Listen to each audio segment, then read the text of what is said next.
বিষয়টা খুব পরিষ্কার। একদিকে জুলাইকে আমরা অভিশপ্ত বলি, আবার কি দুর্ভাগ্য এই জুলাইতেই মৃত্যু আমাদের ক্লাসরুমেও ঢুকে যায়। ওই ক্ষেত্রে শোকের একটা মাইলস্টোন হয়েছে, মাইলস্টোন কলেজে মৃত্যুর একটা মাইলস্টোন হয়েছে।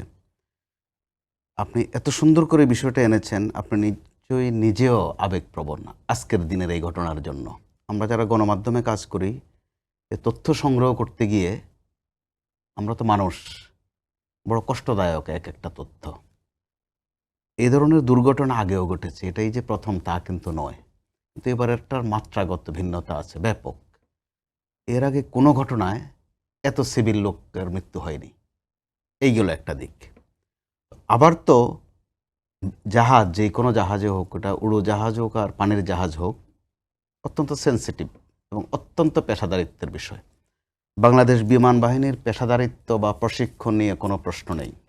আমাদের সেনাবাহিনীতে যে এভিয়েশন আছে, যার অত্যন্ত শরিকজন কর্নেল রানা, তারা অত্যন্ত দক্ষ। ওই ক্ষেত্রে দক্ষতা বা প্রশিক্ষণ নিয়ে কিন্তু এখন পর্যন্ত কোনো প্রশ্ন আসেনি। তো যে প্রশ্নটা এসেছে, আন্তর্জাতিকভাবে তো কিছু প্রটোকল আছে, যে প্রশিক্ষণ কোথায়, কতটুকু সীমানায়, কোন ধরনের এলাকায় হবে।